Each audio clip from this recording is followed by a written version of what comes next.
Good morning बच्चों। आज का अपना टॉपिक शासन शक्तियों का व्यवहारिक विभाजन, फंक्शनल डिवीजन ऑफ पावर, शक्तियों के पृथक्करण का सिद्धांत, सेपरेशन ऑफ पावर की जो थ्योरी है उस पर अपन आज चर्चा करेंगे। राज्य स्वयं कोई कार्य नहीं करता। जो राज्य है, जो स्टेट है, वो कोई भी स्वयं कार्य नहीं करता। राज्य संबंधी समस्त कार्यों का संचालन एक विशेष संगठन द्वारा किया जाता है, जिसे सरकार कहते हैं, गवर्नमेंट कहते हैं। सरकार द्वारा ही राज्य के समस्त कार्य संचालित होते हैं। सरकार राज्य का एक आवश्यक, एक महत्वपूर्ण अंग है। शासन कार्य की अधिकता और जटिलता के कारण शासन को अनेक विशिष्ट अंगों में बांट दिया जाता है। जो शासन का कार्य है बहुत अधिक है और जटिल है, इसलिए शासन के कार्यों को कुछ विशेष अंगों में बांट दिया जाता है। इस विभाजन को, इस डिस्ट्रीब्यूशन को शक्तियों का व्यवहारिक विभाजन कहते हैं। इसके द्वारा विभिन्न अंगों के विशेषीकरण का लाभ उठाया जाता है तथा सभी अंग सरलता से अपने उत्तरदायित्व को निभा सकते हैं।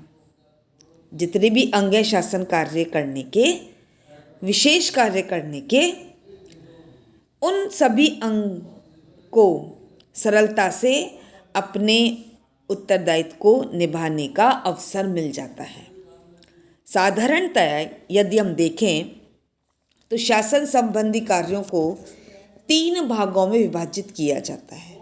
जो शासन के कार्य हैं उसके 3 भाग हैं: कानून को बनाना, कानून को लागू करना और तीसरा न्यायपालिका, न्याय प्रदान करना। गार्नर ने इस सिद्धांत को त्रिविध सिद्धांत के नाम से संबोधित किया है। किस नाम से संबोधित किया है? इस सिद्धांत को गार्नर ने त्रिविध यानी 3 चीज़ों की बात गार्नर ने की है। अरस्तु, सिसरो और पोलिबियस ने भी इन तीनों विभागों को स्वीकार किया है: कानून बनाना, कानून को लागू करना और कानून को न्याय प्रदान करना, न्यायपालिका का जो कार्य है। कई फ्रेंच विद्वानों ने केवल शासन के 2 अंगों को स्वीकार किया है, 2 अंगों की बात की है: एक विधान पालिका तथा कार्यपालिका। एक अन्य विचारक का कहना है कि वास्तव में न्याय वर्ग कोई विविध शक्ति नहीं है। विलोबी ने उपरोक्त तीनों अंगों के अलावा 2 और अंगों की चर्चा की है, यानी कानून बनाना, कानून को लागू करना, कानूनों पर न्याय प्रदान करना। शासन के जो 3 कार्य हैं, इन तीनों कार्यों के जो 3 अंग बताए हैं, विलोबी ने इनके अतिरिक्त 2 और अंगों की बात करी है: एक निर्वाचक गण, एक प्रशासन। यानी विलोबी ने 5 अंग शासन के बताए हैं। कुछ विद्वानों ने तो शासन को 7 अंगों तक में विभाजित कर दिया: 3, 5 और 7। लेकिन यदि हम देखें तो आज भी त्रिविध सिद्धांत को ही वैज्ञानिक रूप से मान्यता प्राप्त है और वैज्ञानिक रूप से इसे सभी देशों ने अपना रखा है। आज त्रिमुखी विभाजन सर्वत्र मान्य है। विश्व के यदि हम सभी देशों का एनालिसिस करें, शासन की प्रक्रिया को देखें, तो 3 प्रमुख अंग सरकार के कौन कौन से? कानून बनाना, कानून को लागू करना और कानून पर न्याय प्रदान करना। कार्यपालिका, व्यवस्थापिका और न्यायपालिका। व्यवस्थापिका का काम कानून बनाना, कार्यपालिका का लागू करना और न्यायपालिका का न्याय प्रदान करना। यदि हम इस सिद्धांत की व्याख्या को देखें, किस सिद्धांत की?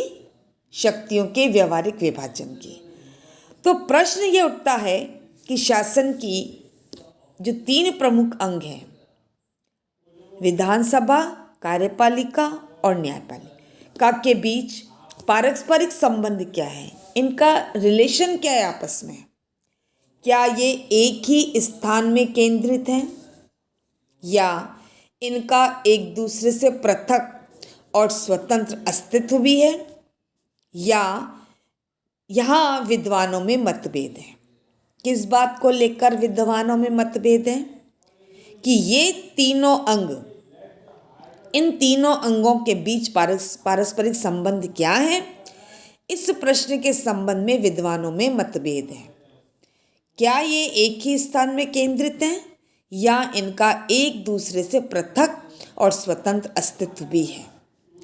कुछ विद्वान शासन के सभी अंगों को एक ही स्थान पर केंद्रित करते हैं।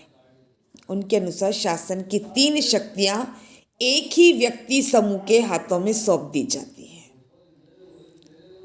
वे राज्य की तुलना एक जीवित शरीर से करते हैं। व्यक्ति एक ही व्यक्ति समूह के हाथों में सौंप दी जाती है, ग्रुप है व्यक्तियों का। वे राज्य की तुलना एक जीवित शरीर से करते हैं। जिस प्रकार शरीर के विभिन्न अंगों को एक दूसरे से बिल्कुल पृथक और स्वतंत्र नहीं किया जा सकता, उसी प्रकार सरकार के अंगों को एक दूसरे से बिल्कुल भी पृथक और स्वतंत्र नहीं किया जा सकता। यानी इन विद्वानों ने राज्य की तुलना मानव शरीर से करी है और मानव शरीर के जो भी अंग हैं वे एक दूसरे से संबंधित हैं। उसी प्रकार सरकार के अंगों को एक दूसरे से पृथक और स्वतंत्र करके शासन संचालन नहीं किया जा सकता। अतः शासन शक्तियों का केंद्रीकरण ही उपयुक्त होगा, सेंट्रलाइजेशन ऑफ पावर का। लेकिन इसके विपरीत अन्य विचारकों का मत है कि व्यक्ति की राजनीतिक स्वतंत्रता के लिए आवश्यक है कि शासन की शक्तियाँ कैसी हो? मर्यादित हो, लिमिटेड हो। यह तभी संभव होगा जबकि शासन के सभी अंगों को एक दूसरे से पृथक कर दिया जाए और उनके अधिकार क्षेत्र को निश्चित कर दिया जाए। यानी 2 विरोधी विचारधाराएं। एक कह रही है कि सरकार के जितने भी अंग हैं एक दूसरे से पृथक और स्वतंत्र नहीं किए जा सकते हैं, और दूसरा जो विचार आता है, जो दूसरा मत है, उनका ये कहना है कि शासन की शक्तियाँ मर्यादित हो, स्वतंत्रता की रक्षा हो। ये तभी संभव होगा जबकि शासन के सभी अंगों को एक दूसरे से पृथक कर दिया जाए तथा उनके अधिकार क्षेत्र को निश्चित कर दिया जाए कि हर अंग का अपना कार्य है, हर अंग का अपना कार्य क्षेत्र है, अधिकार क्षेत्र है, और हर अंग दूसरे अंग से बिल्कुल स्वतंत्र है। तीनों विभाग अपने अपने क्षेत्रों में स्वतंत्र रूप से काम करेंगे और उनका दायरा वहीं तक सीमित रहेगा। तो इस प्रकार से पृथक पृथक अंगों में विभाजन शक्तियों के पृथक्करण का सिद्धांत कहलाता है। क्या कहलाता है? सेपरेशन ऑफ पावर की थ्योरी कहलाता है। इस सेपरेशन ऑफ पावर की थ्योरी में 3 प्रमुख बातें दिखाई देती हैं। शासन की 3 शक्तियाँ पृथक पृथक अधिकारियों में बटी रहे जो इनका अलग अलग प्रयोग करें।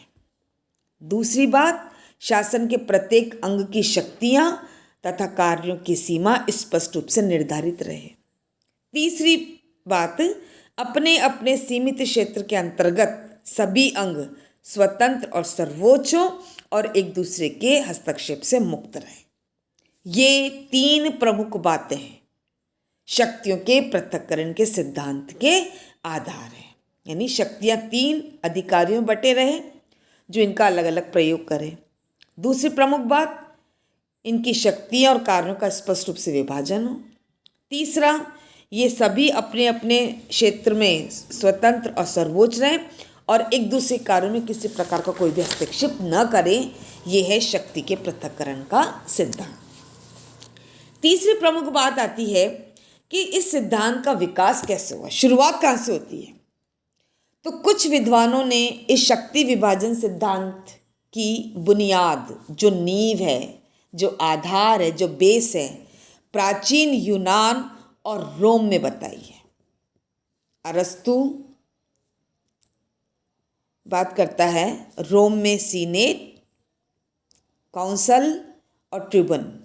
सिसरो और पोलिबियस ने भी इसका समर्थन किया है कि सरकार के तीन प्रमुख अंग, शासन के तीन प्रमुख अंग, सीनेट, काउंसिल और ट्रिब्यून,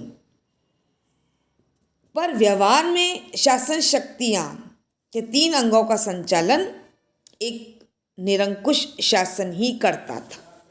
यानी शासन की समझ शक्ति राज्य के हाथ में और राजा कैसा, निरंकुश तानाशाह।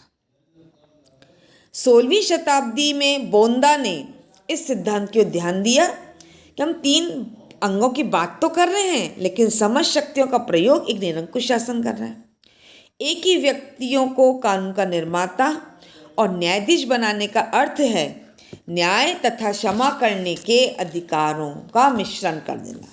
वही कानून बना रहा है, वही कानून को लागू कर रहा है, वही उस पर न्याय प्रदान कर रहा है। इससे उचित न्याय की संभावना नहीं रहती है। ये कब बात उठी? 16वीं शताब्दी में। 17वीं शताब्दी के मध्य में प्यूरिटन क्रांति के समय इंग्लैंड में सबसे पहले शक्ति विभाजन का प्रयोग किया। क्रॉमवेल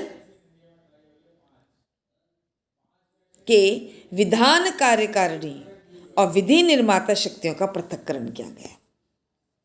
18वीं शताब्दी में जेम्स हैरिंगटन ने इसका समर्थन किया और जॉन लॉक इसका सबसे बड़ा समर्थक, और यह स्पष्ट किया कि तीनों अंगों का पृथक्करण आवश्यक है। अब मॉन्टेस्क्यू के विचार की जहाँ तक बात आती है कि इस सिद्धांत को एक वास्तविक और अंतिम रूप मॉन्टेस्क्यू ने अपनी पुस्तक द स्पिरिट ऑफ लॉज में दिया। यूरोप के राजा थे, निरंकुश थे। राजा की अनउत्तरदायित्व तथा निरंकुशता अपनी चरम सीमा पर थी। फ्रांस का सम्राट Louis 14, I am the state, मैं ही राज्य हूँ, स्वेच्छाचारी शासक था।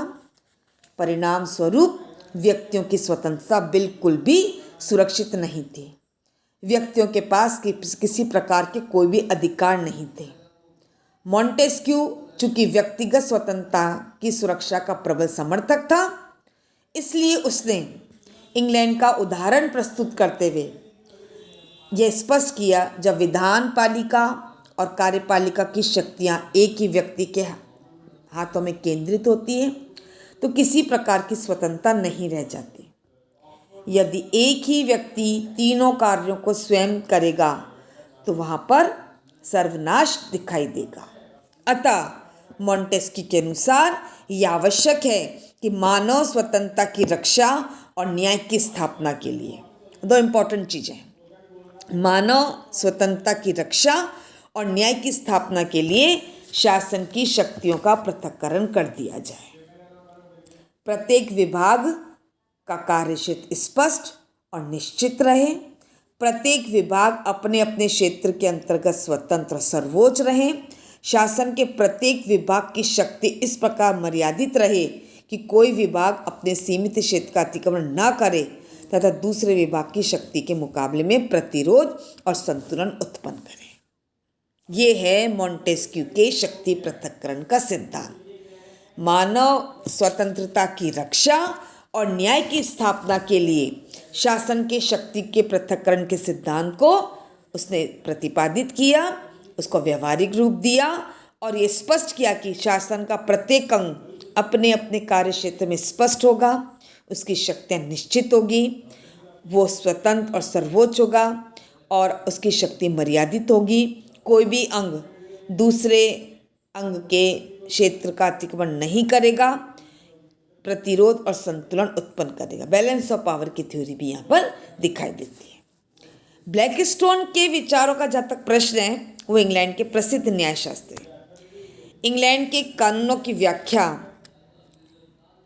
इस सिद्धांत का समर्थन उन्होंने किया और कहा, जहाँ कहीं कानून बनाने और कानून को लागू करने का अधिकार एक व्यक्ति को या व्यक्तियों के एक ही समूह में निहित रहता है, वह सार्वजनिक स्वतंत्रता नहीं हो सकती।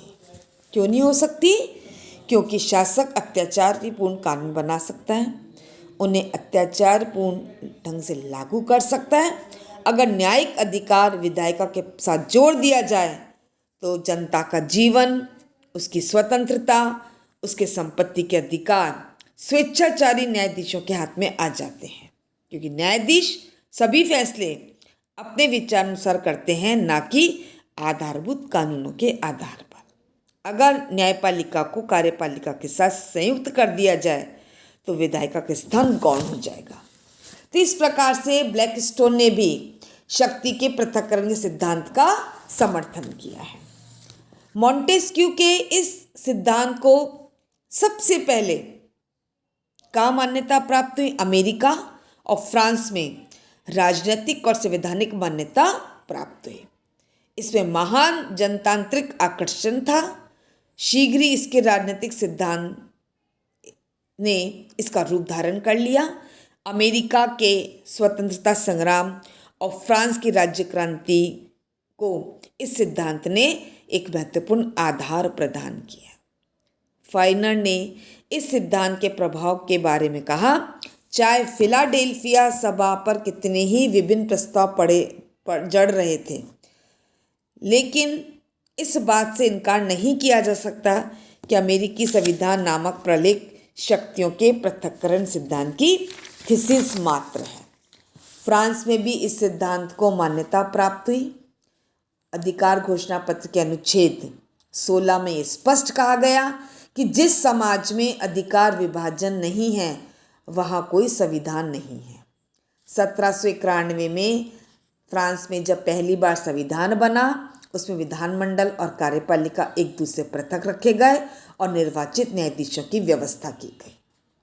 और यदि हम इस सिद्धांत के प्रयोग की बात करें, थ्योरी ऑफ इन प्रैक्टिस, तो मॉन्टेस्क्यू ने ब्रिटिश शासन के आधार पर इस सिद्धांत का प्रतिपादन किया था, लेकिन इंग्लैंड के संविधान में ये अल्प मात्रा में दिखाई देता है। संसदीय शासन व्यवस्था की स्थापना की गई है, लेकिन फिर भी मूलतः विश्व के सभी देश इसी सिद्धांत पर आज आधारित हैं।